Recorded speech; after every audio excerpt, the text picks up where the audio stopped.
Ladies and gentlemen, boys and girls, children of all ages, this is the Woodridge Parents Podcast. I am Daniel Staley, and this is my beautiful and lovely wife, Kelly. Hi. Hi. How are you? I'm very good. Good. So, welcome here. This is actually episode number five. My soccer number 5. Oh, okay. Numero cinco. Numero cinco. Or cinq. For Mademoiselle Cermak. Shout out to Mademoiselle Cermak in the last episode. So welcome. Hi. Thanks for coming. Thanks for being here with us. Hope your Christmas was enjoyable. Ours was, right, Kelly? It was. Yes, it was. It was. So what did we get into on Christmas? Well, we had a very nice Christmas morning with the boys. Yeah. We actually had a very organized morning, I feel, this year. It wasn't like chaotic like it was the past couple of years. They're getting older. They tore through. They kind of knew what they were getting, so they kind of blew through the gifts. Like I know. We stacked all the socks and underwear and all the filler gifts in front of the Xbox and the gigantic basketball thing. But they were taking their time though, and they actually were very patient this year. They weren't like whining that much. No, they were good. They weren't. Like they were good. They were good. Did you get everything you wanted for Christmas, Kelly? Yes. I mean, like, us moms, like we have to buy for ourselves. Yeah. But I did get a Stanley cup, a Barbie one. I'm very excited about that. Stanley. I love it. You hear the boys banging upstairs. Yep, I do. But have to go beat them unmercifully. Yeah. Okay. Any screaming? Yeah, not yet. We're good. This isn't going to be a weekly thing on that. Yeah. Maybe one of them gets knocked out and then we don't have to deal with it for a little while. Yeah. Okay. So you got a Barbie Stanley. That was nice. Santa Claus brought Daddy some new socks, of which I'm not wearing, and got some new underwear as well. And Thank you, Santa, and undershirts. So that's usually the bulk of my gifts these days. I got socks. Kelly got socks, stuff like that. The boys got all that. All their stuff. Little Johnny got his Xbox. Yes, they've been playing downstairs, literally. I mean, it's not going to be an everyday thing, obviously, but since we're on vacation and when school starts, it's back to an hour a day. But right now we're in multi-hour gaming sessions per day. Pretty much right back over here. They do have a pretty sweet setup. Yes, they do. They have 2 Xboxes and 2 monitors mounted right next to each other. So they literally sat there for like 5 hours, if not more, the past 2 days. Yeah. And they're like kind of fiending out right now because they can't play while we're recording the podcast. I know they are. So they're probably upstairs like, I don't know what to do. I got to get on the Xbox. But in reality, they are pretty good. They are. We're letting them kind of indulge in it heavily right now. Yeah. But they still do their athletics. They still do their sports and stuff like that. Well, starting tomorrow, I'm going to be this break wasn't really a good one, honestly. I mean, we never really had like a full week.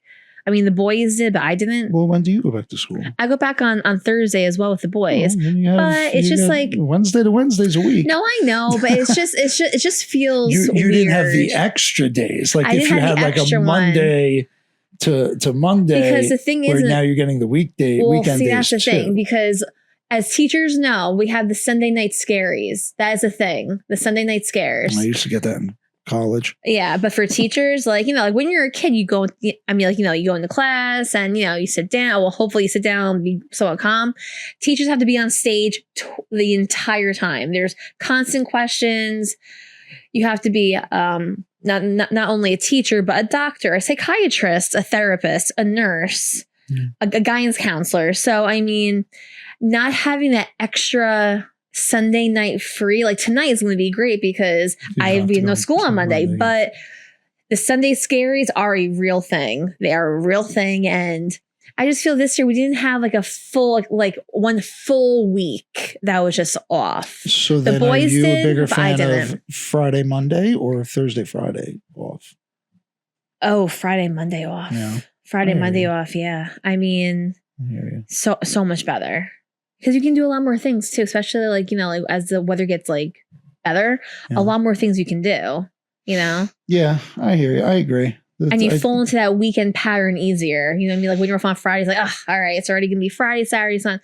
But like when it's that weird type of in the middle of the week, you don't really know what to do with yourself because you kind of feel guilty doing something else when you should be doing another thing. That's what I'm saying. Like even like back on like and I'm sure you were probably even gonna get saying like, oh, I'm gonna go to jujitsu tomorrow or Monday. Yeah, but they're closed. And I didn't even realize. Yeah, they're closed. And I'm like, all right. I mean, and then well, it's almost Wednesday better. They're closed too. It's almost better. It's a forced chill out. I know, but still. Don't worry about it. You can't go do it, so you have to chill. Yeah, but when you go back to it on the following Monday, okay. Well, everyone can't feel your body. Everyone's chilling. Go to Buddy Jan Gerusso's underground 5:00 in the morning jiu-jitsu classes. I'm sure they're still open. Yeah, I'm sure he's got a key to the dojo over there. Shout out to Charles Buddy Jan Gerusso, who is a Woodridge parent. Yeah, he is. He was a Lyndhurst guy. Lyndhurst is a Lyndhurst guy, Lyndhurst cop. Yeah. Kelly would know way much more about him than I would. But yeah, tell us a little about Buddy. I mean, he was my mom's student. His dad and my dad were on the police force together. How old is he? He is in between you and Scott. So I think he's actually around your age because you're. And he lives in Woodridge now. He's got kids and stuff in Woodridge, right? Yeah. They're older, though, now. They're a little, actually, I think they're in the middle school. I'm pretty sure. They're a little older. Older. It's funny how you, as a second grade teacher and a parent of pre-K and first graders, you consider middle school kids older? Well, I don't mean like in the intermediate school. I mean like in the high school. I mean, they're not. They're still. Not 25, I always thought they were older though. They're not. No, I mean that grade level is always a little bit older. I feel. Yeah. They don't need help buttoning their coats. They're older, and tying their shoes. They're older. You've been with the little babies forever. That's forever.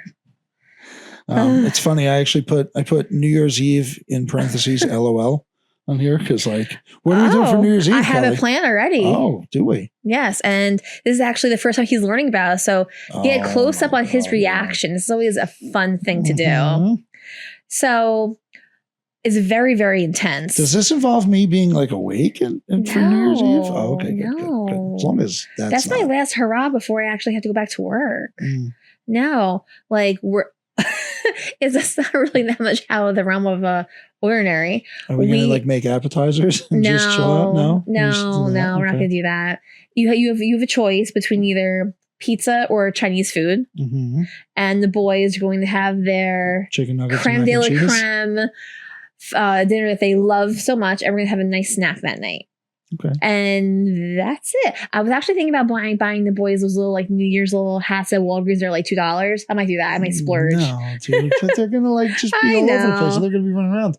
And they're gonna think that they're gonna stay up till midnight. Yeah, they could try. They go to sleep by like 8:30. The later 8:30 is like super late for them. There's no way. Yeah, I know. There's no way that they would make it. So let's mark that off. Christmas Eve, let's just kind of touch on that, because it is something that probably a lot of other people deal with. We did get some food and we had some people over. A lot of people had different places they had to go. So it's hard to really kind of, especially when they have two, like when we have a Christmas and a Christmas Eve, it's hard to really have the large gatherings. I guess maybe like, because I don't really have too many people around here on my side of the family much anymore. Not so really. Like if we had one Christmas Eve with one side of the family and then one with the other. Yeah. When it's basically the two sides of the family, it is hard to kind of support a party basically on both nights. Because then if you have a big party on Christmas Eve, what do you like? Christmas Day, you're like kind of recovering. Yeah, I know. Recover like we don't. At this age, if I had 3 beers, I'd have to recover. But it was. We'll have to kind of reevaluate that come next year. But probably just one big party, and then just party on Christmas, and then not have to worry about going to work the next day. Yeah. Well, Kelly had to work. So I know. We had to go early, and your brother had to work. And it ended up. Everyone had to leave by 6 o'clock, so that's fine. The ruse of me working actually just backfired, so I didn't even have to work, and I would have been able to get out at 6 o'clock, and then I had to go to work. What did we even do that day, Thursday? You went? No, I know. I went. I forget where we went with Muhammad. Excuse me. Alrighty. So before we get into the kind of, I did want to touch on screen time and Xbox and sharing. this new topic called sharenting, but we're going to touch that after we go over the thing that we were going to discuss last time. And that is, oddly enough, is a Woodridge and Carlstadt team versus Lyndhurst.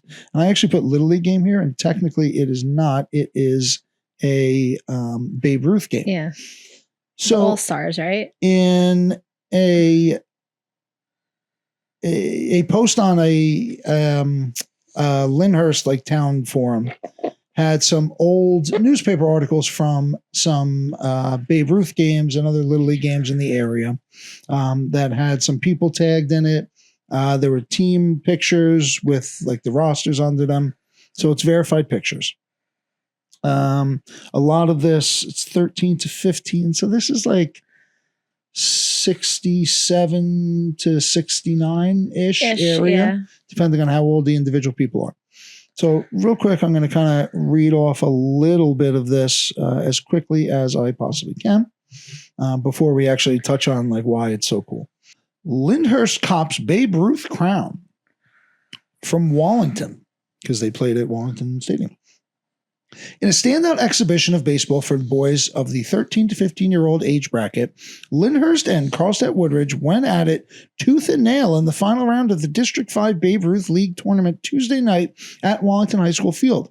When the dust had cleared, Lyndhurst were 2-1 victors.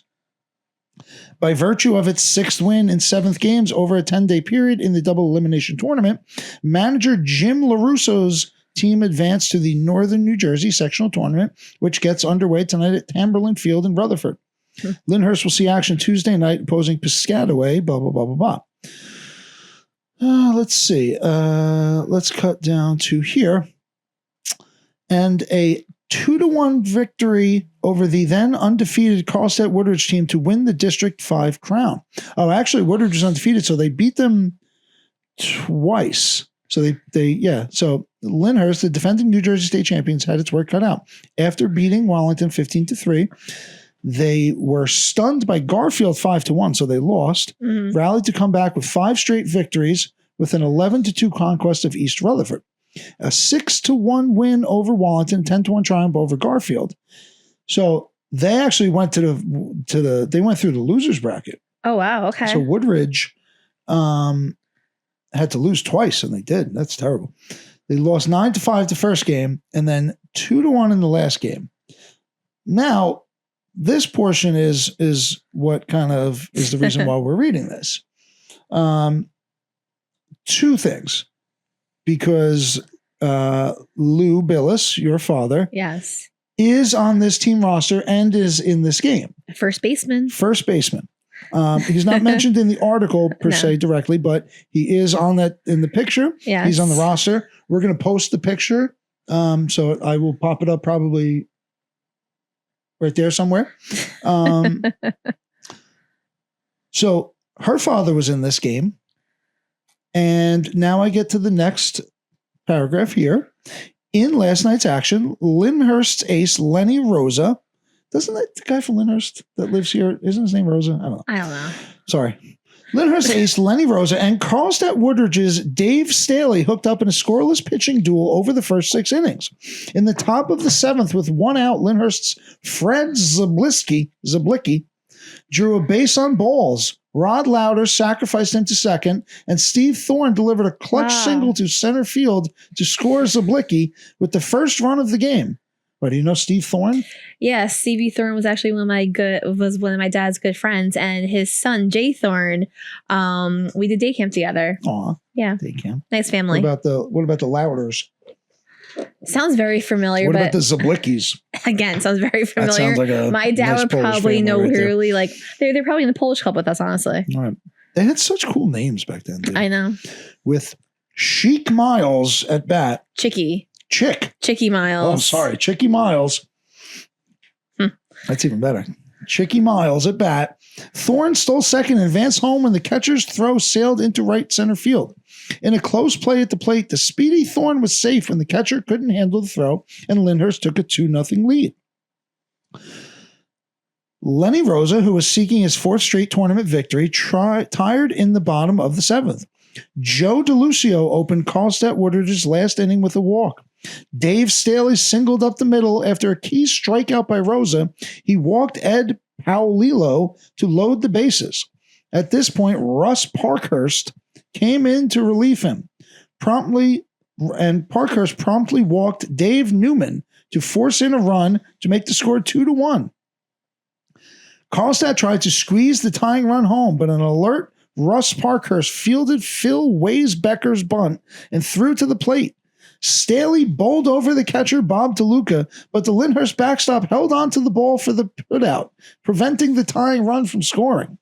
Karlstad Woodwards then tried to catch Lyndhurst off guard with unexpected steal of home plate with 2 outs and 2 strikes on the batter, Joe DeFalco. It appeared as if Ed Paolillo would make it home safely, but the pitch was called strike 3 to end the game. Oh my God, I didn't even really read this far. This is kind of excited. So they stole home plate. But see, like, I guess the pitch's got to get there before you touch home plate, right? Yeah, I guess. I mean, geez, Louise, how tight would? Do you want to know the funny thing is too? My dad played catcher too. That was the one game. That was one game he didn't catch. Yeah. He alternated between first base and catcher. Yeah, and they have this picture here. I didn't get the whole roster, but yeah, it's got the whole roster of Lyndhurst folk and Chicky Miles. But yeah, that's kind of really crazy. So both my father and her father played against each other in the same game in the late 60s. I think it was 1969. They're both in the same game. I know, it's crazy. That is crazy, right? A very big coincidence. Yeah, you never know who the boys will be playing against. Oh, I know. Oh. Or, I guess, no, technically it would be who we played against. Yeah, I mean, but I would have to be in a game. It could be mommies. You know, yeah, but I didn't really play traveling, so I mean that wouldn't really work. Oh, high school. Well, high school, yeah. That would be crazy. That's true. So we thought that was kind of a cool topic to touch on. We didn't have any like crazy underground structure or aliens or like quantum physics discussions to have today. So we thought we would just talk about a Babe Ruth game from 1969. Yeah. So that was good. We'll check off that. The one kind of other topic that we did want to touch on, kind of share topic of just screen time in general, which is an appropriate time to talk about this since the kids are playing so much Xbox. Yeah, I know. So screen time and privacy together and separate, really. Like, we'll keep them separate for right now, but it does kind of link into each other. So what do you feel about is an appropriate amount of screen time per age? Does it change with age? I think it changes per age because you have to think about this too. When you have children in high school, they, like they're going to have to do research with everything. That is still considered screen time if they're in front of a computer. Okay, so that's I think it's a different type of like that's what I'm saying. Like, we'll say even just for the kids, like, is reading on the tablet screen time? Technically it is, but it's a different, it's like an academic screen time. Yeah. I mean, listen, if the argument is like the lights on the tablet and stuff like that are affecting their vision, I could go with that. Do they have special, I mean, I heard a couple kids, they have special glasses like, that you can wear, the right? Blue light glasses. I heard about that. Yeah. So I can understand that, but other than that, if you're just saying, if you're on a tablet, that's bad. Listen, if you're reading novels on a tablet, there's nothing wrong with that. No, and I mean, I think people kind of get that confused sometimes because, our children, they do like to play games, obviously, as you can hear them upstairs running around like crazy people, right. But there's always going to be some type of screen in front of like in front of the children, even if that's at school. Yeah, I mean, that's something that Gary Vee talks about all the time now. Like, we have to monitor what our kids are doing and what the devices are on. But like, just the simplest kind of thing in it, like, are their lives going to involve more devices or less devices? I mean, only time will tell, but I think it'll be more devices. Sure, it's going to be more. I think more things are going to be introduced. They're going to have to understand. And the thing is too, like, if more things are introduced, you're only going to get good at them if you practice on them. And if you don't practice on them, then you're not going to know what or how to do it. As the children get older, I mean, you know, like they're going to have, no one goes to the library anymore to research topics. Everything, like books are online, you know, everything is online, where that does incorporate to screen time, where I think it has to be, again, monitored by the parent, making sure that it's age appropriate, because children are very easily influenced by YouTube and even kids YouTube. Like things are on there that they don't really realize what it is. They sneak into regular YouTube all the time. No, I'm not talking about our kids in general. I'm talking about like, you know, but the children need to understand boundaries and need to, you know, just understand when their parents say something is not good for you, to just deal with it and not question. And I know it's very hard, but well, the parent has to have the reason for it. Like, trust me, I don't need to explain myself to either of the kids, but I feel like it cooks in them better. Yeah, it helps them understand. If they realize why things are being done, why they're being done. Yes, exactly. I understand that. And they have which is funny with the Xbox, like they're going to have a rude awakening at some point, because if they become any sort of decent at that, it's going to basically just be like training, just like judo. So like if they think they're just going to mess around on the Xbox all day instead of actually like practicing and doing drills and practice courses and stuff like that. I mean, I think everything comes with balance. Of course, everything has to be balanced. Like if they are still continuing to do good in school. Oh, I think that's all. Without being said. It just all goes together. Yeah, you know, that's without being said. Yeah, so I mean, screen time, we'll definitely work on that. Xbox and parental control. So I was just a touch on setting up the Xbox with the parental controls. It was, even for me, and I'm fairly adept with these kind of things, it was kind of a pain in the butt.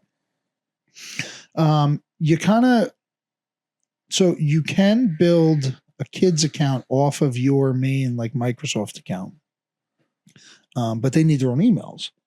And I did make them emails on Gmail like a while ago, but they like expired and I got to like redo them or whatever. I don't know. So basically right now they're on just our emails, which is kind of why I'm even saying this, because it's kind of a pain in the butt now. And I don't think I'm going to really be able to change it, because now like they've already started, like they have things on it. So like, it's just what it is. Okay. So my suggestion in the future, if you do get an Xbox, you want to set up the parental controls, make sure they have an email. Just get a Gmail, get a Hotmail, whatever doesn't really matter. And then they will then get their own Xbox account, and then you can control that account from like a main Microsoft window. So that's why, like when I first set it up, you had to put in the password every time he went to do anything. Yeah. Which is kind of a little too much, because it became really a pain in the butt. Every time we wanted to go into a game or change to a different game, I had to come down and put my password in there with the controller. So that's not really working. And then we had set it up on Daniel's a while ago with the PIN number. Yeah. And then basically after a month, he just goes, "Oh, here's the PIN number." Boop, boop, boop, boop, boop, boop. Yeah. Every time. I don't even know why it's still on there, because he just puts it in. It's just basically just like a fun thing that he does now. Yeah. I might as well take the PIN code off, because he knows the PIN code. So there are ways to kind of set it up. You can set it up. There's like all different levels, like 5, 10, 12, teen, everybody. But you kind of like, it becomes a pain in the butt, because like some of the games, like I don't know, like Fortnite, you can load it, but then you can only play so many games, and like, so eventually I was just like, oh, whatever, dude, just go. So I mean, they're not like playing nudie games, hopefully, as far as I know. Hope not. But I don't know, that's not like a thing that exists. I don't know. It's not. It doesn't. I guess there's probably like nudity in GTA, but I don't even know what GTA is. You don't know what GTA is? No. Grand Theft Auto? Oh, okay. I know Grand Theft Auto is, but I don't know. I don't know. I know the abbreviation. Well, I mean, sorry, it's because you're just not an OG sweaty gamer. No, I'm not. We all know what Daniel referred to. Yeah, trash noob. I did not like that. You're even gonna bring it up. Okay. I did not like that. I yelled at him for that. Trash is hard. That's a little. I yelled at him for that. I mean, you're definitely a noob, though. I don't have any needs or wants to play video games. I'm not really a noob. That just means you're noob. Okay. Okay, that's fine. All right, we slightly touched on Xbox parental controls. Last thing that I wanted to touch on before we go into like your Kelly's tips area and town news and sports and stuff is this thing of sharenting. Do you know what sharenting is? Well, I'm going to use my big brain and think it's a sharing/parenting, putting it together. Correct. Yeah, you are correct. Sharenting is a merge of share and parenting. But what it generally references is like basically should you share pictures of your kids online in like the most basic form. I mean, me in particular, we post to kids all the time. So I guess I'm on team F it. But there are privacy concerns and stuff like that. But in all transparency, I think we're going to lose privacy in a large sense. We already have, and it's only kind of going to get worse. I'm not saying like there should just be cameras in everybody's houses, but you should kind of understand the idea that if you bring yourself or your family or your kids out into public, you are going to be recorded. It just is what it is now. Like I couldn't even imagine trying to commit some sort of crime at this point because every other house in this block's got a camera. Yeah, they do. And any new house that gets built, they put a camera. Of course, it's just like so. And like, yeah, the cops aren't like they can't just say, "Give me the film," but 80% of the people, and it only takes 2. Yeah, like. You need 1 or 2 cameras on the street. They're going to give up that footage. Absolutely. So this idea that you're going to kind of like shield your children and stuff like that from social media is kind of crazy. And I listen, I'm also I'm cognizant of it. Like I don't love sharing pictures online with other kids in it. No. But more so because I just don't feel like dealing with a parent getting upset about it. And not like I would be like, no, take a walk. I'm going to post a picture because I want to post a picture. I would take it down. I wouldn't. Of course, if you don't want that on there, I'll put a smiley face in front of the kid's face. I don't really care. But also, it's kind of strange. At this point, it's kind of strange. No, I agree. Like, I mean, these kids going to go through life not having any online presence. Like that sounds like the kid who tried to shoot Trump. I don't know. Some people just want extra privacy, and that is just someone's. Sure. Listen, I get you're famous or whatever. You don't want your kids on like I know, but people screen or whatever. But some people have issues with it, and that's just everyone's preference. Yeah, no, I understand. I don't know, and I know Australia has some new rule where kids under 16 are not allowed on social media. Oh, really? Which I'm all for that. Yeah, but that's good and bad because then you have those kids in high school who will find a way to make a fake account to get onto social media. Okay, but then you should have no rule against it just because they're going to break the rule. No, I mean, kids are always going to find a way no matter what. Okay. Well, so when you tell a child, not to do something, they're going to want to do it more and want to do it, a little bit more on the down low, I guess you could say. Listen, I completely understand what you're saying. It's kind of wild to me that you're taking that stance because you're usually the goody two shoes of this situation. But like, I'm also a realist too. Like it's going to happen. Well, yeah, dude. But so are you saying we should just make like drugs legal? No, not at all. But kids are, I'm a realist, Kelly. Like kids are going to do drugs. So like we should just, Social media is not, well, Kelly. Let me think about something. All right. I'll get back to you on that one. Okay, you get back to me on that one. Listen, I don't think we should be telling people what to do. Well, that's another thing, yes.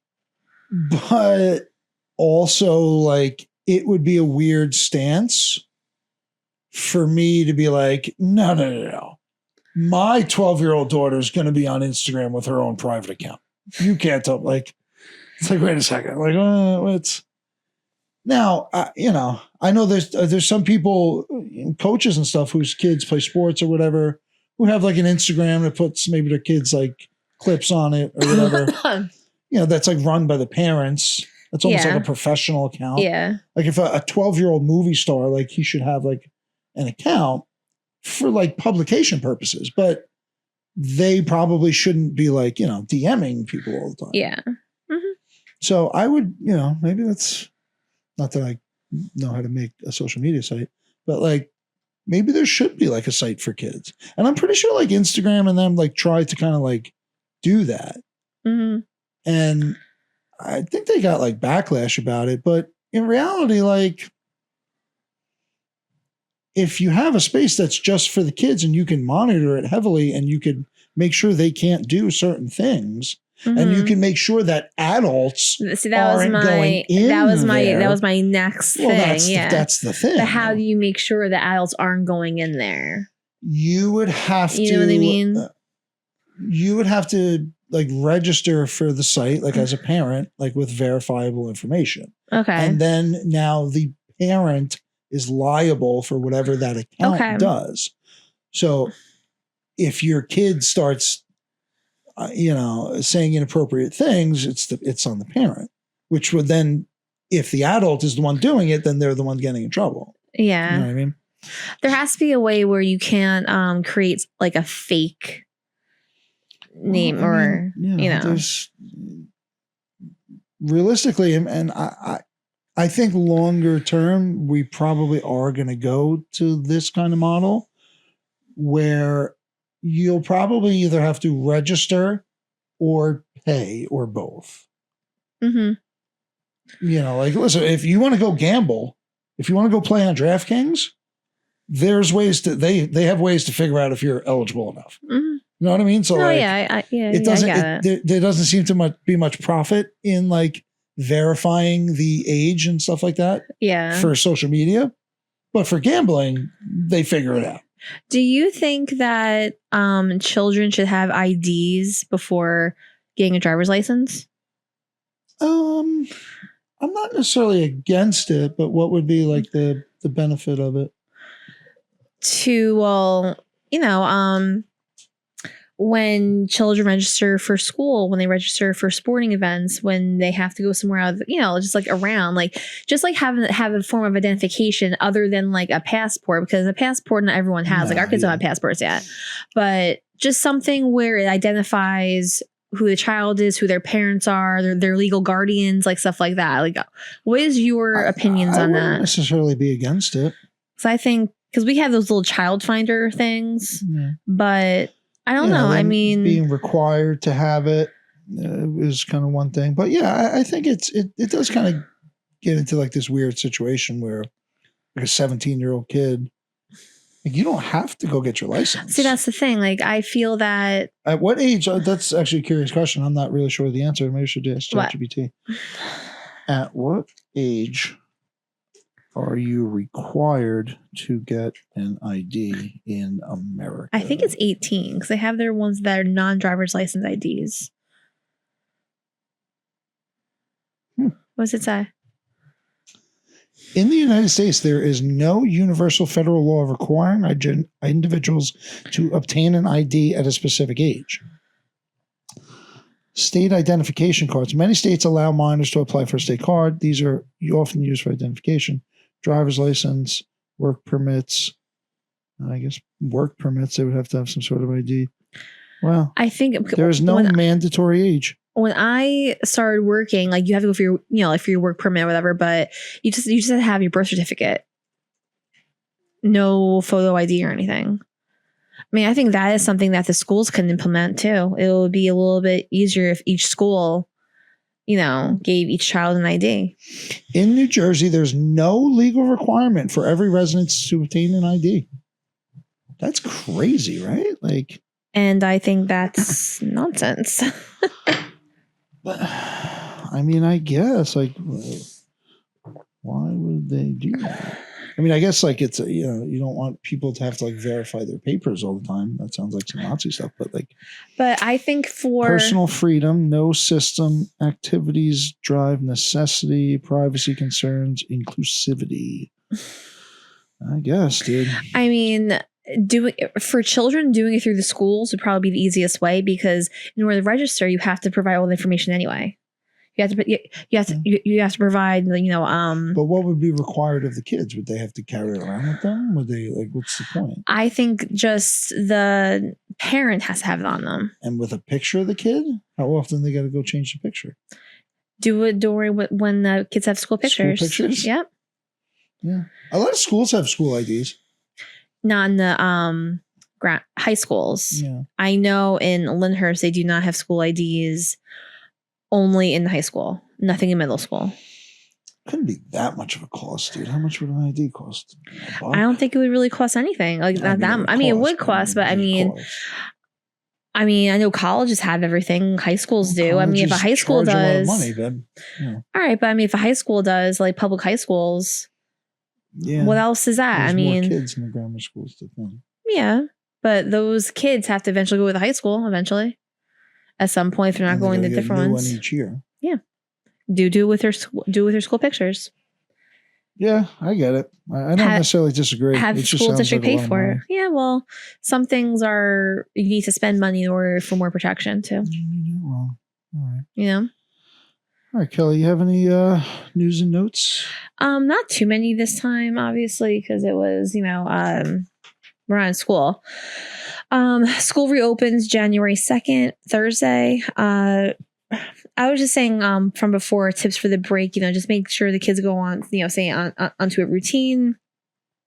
Make sure they keep reading. Try to go outdoors. I know it's like so it's like so cold right now, but today is actually not that bad, but it's raining. But I mean, you kind of just have to kind of roll with that when it's nice out. Take advantage of it as you can.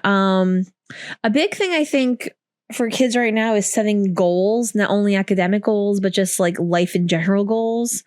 For example, like this week, I am going to be teaching both boys how to tie their shoes. Danny knows how to zipper and button and everything like that, but Johnny still needs to, learn how to do that on his own. They actually both made their beds this morning, which was nice. They put all their little stuffed animals on their bed and actually put covers on their stuffed animals, which is really cute. John is usually good at doing his bed. I know. No, well, now Danny sees his younger brother doing it, so he's like, oh man, he can't be showing me up. Can we like put them against each other, like to get them to do stuff now? Yeah. Like, hey, Danny, you should make your bed more often. I don't know. Well, he's like, Johnny, Mommy, look at Danny making his bed. Huh? No, well, when I was upstairs getting dressed, he goes, Mom, come look at my bed. Take a picture of it. Show Dad. I'm like, okay, we'll go. He always wants us to take pictures of the stuff he does and then send it to Mrs. Schwartz. I know. Can you take a video of me jumping off the bed and send it to Mrs. Schwartz? Like, no. No, we will not. That's not what we're going to do because that's bad. Yeah. Folding clothes. I mean, obviously right now it's kind of hard for them. But again, if they're not introduced to it, they'll never do it. If you do not indoctrinate them into doing what you say now, they will never do it later. What are we talking about? What else? Reading a certain amount of books. I feel like I learned that lesson as a child. Like when I was young, I wasn't really made to do many chores. Mm-hmm. I was an only child, raised by grandparents mostly. Like, so I was basically whatever I wanted. Huh. And then they were like, when I'd be like 12, they're like, oh, you gotta do chores. What do you mean? This isn't really good. That's why I like doing the outside stuff. Oh, I know. Because those are my chores. I take care of. Yes, you and every other father take 3 hours to blow leaves. Okay, excuse me. Right? It would take you 100 hours to blow those leaves. There's nothing that you do quicker than me, Kelly. Every wife will say. Mm-hmm. We'll say that. By all means, suit up and come out and help. Mm-hmm. Okay. Anyway. Okay. What else?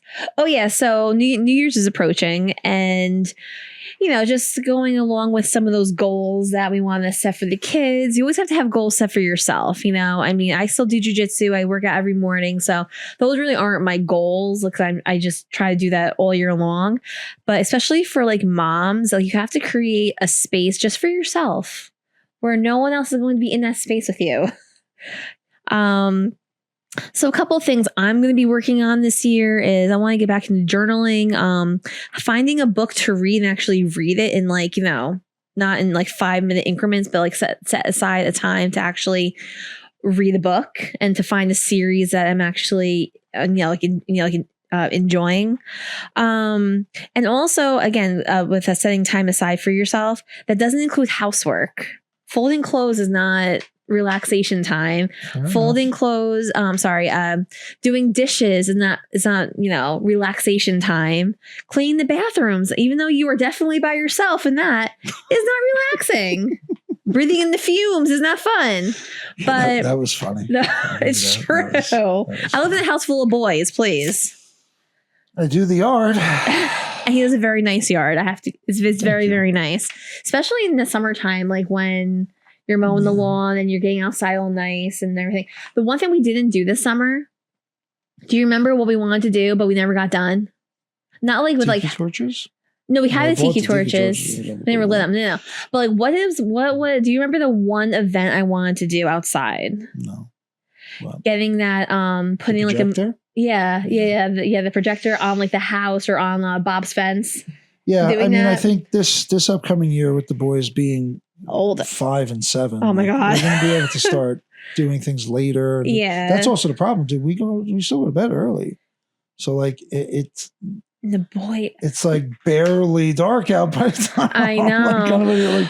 Boys when it's gonna change when it snowed. Do you remember when it snowed? What was it? Before Christmas? Yeah, the day before Christmas. Johnny was up at 5:30. Yeah, he was like ready to go outside and play. Like it wasn't even like he didn't want to have breakfast. He didn't want to watch anything. He was like, "Mom, where's my hat?" Like, what do you mean your hat? I know. So they were like up and raring to go. Where we have a better chance of just getting up early and going out while it's still dark out and then putting the projector on, having like breakfast outside of the projector. Yeah, but that's something I do want to try. I say it every year, but I think this year that they're, going to go into kindergarten. Oh my God. And second grade. And that's not, I think that would be just like a goal that we should probably have done. Oh, and also I have to clear out that area and put more grass down over there first. Oh yeah. First spring that's getting finished. Oh, and something else I forgot. There is no specific date on when kindergarten registration is, but I know for a fact when I did it for Danny, it was in January, February. So if you have a child in pre-K4 right now that's going into kindergarten in the 25-26 school year. Wow, that's crazy. It is going to be happening pretty soon, and I'm not really too ready for it, but I'll be able to handle it. Just keep changing. Yeah, I can't keep changing grades. And now second is my highest. Now you're gonna have to go to like. No, I can't. 5th. No way. Is that the worst grade? Actually, 5th grade is actually really nice. Because they're mature, but they're not, they didn't hit that 6th, 7th grade level yet. 5th grade is actually, I could see 6th being the worst. Yeah. We were bad. Yeah. 8th grade is actually pretty, 8th grade is actually pretty good. 8th grade, they're basically high school. So I'm talking about because. So which is the worst? From my personal experience, I would say 6th grade is the toughest because they don't know where they are. They don't know if they're older. They don't know if they're young. They don't know. They're very unsure of themselves at that point. They really are. 5th grade, I used to do some subbing in 5th grade before I started like really teaching. Young. Yeah, but they were very independent. Yeah, little romances start in that like grade the too. End of being babies. Yeah, it really is. It's kind of like the end of our first relationship. John Peck and Amy Anastos in 4th grade. Okay. But for me personally, 2nd is the highest I would go. Like I would maybe yo-yo back down to 1st or kindergarten if I had to. Down to kindergarten. Again, I've been doing it for so long. I know what to expect, but 2nd is very, very nice. 3rd grade is a great grade to teach too, but that's when testing starts. And that's just, it's really old business. You don't really have a lot of kind of time to kind of, I don't want to say have fun, but I mean, once you get to 3rd, 4th, 5th, it's all about business, 2nd grade, we can still have fun. But I still teach them a lot, but they're still young. They still love to hug you. They still tell you everything about their lives, they just love to come to school. They love to come to school. That's the thing. Grades K1, 2, like they love coming to school. They want to tell you about their week. Like before I went on break, the kids were telling me how much they were going to miss me. Like, yeah, guys, I'm going to miss you too. So I did actually dojo their parents, and I was like, tell their kids that Mrs. Staley said hi. They miss them. Aww. Oh, Miss Staley, they miss you too. You know, so I mean, it's still a nice young age where they need you, but they are somewhat independent where they don't. I mean, listen, I'm still tying some shoes and, helping some people with their coats, but they're on their way to not being babies anymore. Because I always tell them, like, come January, they're in 3rd grade boot camp. They're like, oh, no. I'm like, oh, yes. Oh, where they're going to have to. The little things that they would get away with between kindergarten, 1st and 2nd grade, they're not going to be able to get away with anymore. They have to really be responsible for their actions, and the consequences can be more now. So getting them ready. Well, it's good you get them ready. Yeah. When Danny goes to 3rd grade, I'm going to lose it. Wow. So I'm not going to 3rd grade. When John, after John's in kindergarten, I feel, all right, for John's pre-K graduation, I feel bad for you because I'm going to be a mess. What, this year? He graduates pre-K4 this year, yeah. So? Yeah. You don't understand. I do understand. Save us a lot of money each month. Well, yeah, too. And then next year, Isn't when they're he, both smart in the same, enough already? Can't we just do we need like a diploma for this? Like, he's done. Let's pull him out. Save. We would save like a lot of money if we just pulled him out. Doyle can't handle him yet. Oh, please. He's way better than Daniel. He's more calm. He is. He's definitely more studious. He might not be as what? Quick-witted as Daniel. He likes to observe more. Yeah, well, he watches his older brother all the time. Yeah. Oh, jeez. All right, so let's close out with some sports scores from the week. Tough go of it at the holiday tournament for the Woodridge basketball boys. Lost the first game to Park Ridge, and then lost yesterday in a really tough overtime game. They actually played really well. Jacob Metcalf, aka Joey Metcalf's cousin, who actually reached out to him. So shout out the Metcalfs that are currently here in Woodridge. He texted Joey. It's like, hey, cuz, you know these guys? I know. So you're famous, Kelly. It's all her. I mean, we know this. Yeah. He played good. Kid Christian Nario played good. A couple other kids. I don't really know many of these kids. There's a big gap in Woodridge kids that I know, because I coached at Waldwick for 4 years, which is actually even starting to get a gap now too. Like the kids at Waldwick, yeah, it goes by really fast. The sophomores and freshmen, I don't even know them. So I coached at Waldwick, but I no longer coach there, so I go watch their games, and they're in the Woodridge tournament as well. And if Woodridge would have won this game, they would have been played in Waldwick tomorrow. The kid from Waldwick scored his 1000th point as a junior point guard. Cool. He's playing really well. He's really, really good. He shoots really far, and he's small, but he's been taking it to the basket a lot. So he should get at least 1,700 points. Oh, yeah. So I was proud of Woodridge for playing tough yesterday. They went into overtime against Elmwood Park, and they played really good. They just couldn't seal it, which is okay. The girls, I don't mention the girls too much. The girls are up at Indian Hills for their Christmas tournament. They played Patterson Charter their first game and won by 1. Oh, wow. So good job, girls. And then lost to Indian Hills by a bunch. But that's okay. Indian Hills is a really good team. So anytime going up there, it's a good time. Getting a dub is good. Hopefully they get a couple more games. Girls basketball is tough, dude. Like, I've never coached girls, pretty much anything. But like, there's like a lot of like not discrepancies, but like some of the games are like blowouts, like a lot. I'm not trying to like some teams are really good, and like some of them are just really not good. But it evens out a lot, so, but that is like one thing. Is that like, was that like that in soccer? Yeah. Like, were some teams just some teams so it was a big jump from my freshman year to senior year. My freshman year, we were horrible. We were the last seniors, but we were just a very, very bad team. Our coach wasn't exactly that good. I'm not going to name any names or anything. We can look it up. Yeah, I know. But that was, we went from like 0 and it's so crazy that I still remember this, but like we were 0-19 my freshman year, and this is varsity. We got a new coach sophomore year, and we were 500. And then junior year, we were like 18-6. Like we just dominated, but we still lost to those certain teams. We always lost to Westwood. We always lost to Riverdale. And we always lost, we lost to 10 to Fly once. And then that was the year, no, wait, was that the year? Oh yeah, that's when we went to like second round of states and third round of it was just a big year, you know? But coaching makes a big difference, because my freshman year, we were barely doing anything, and we had the talent. That's the thing. And then we went to sophomore year and we were 500, like all of a sudden, you know what I mean? When we had a change in coaching.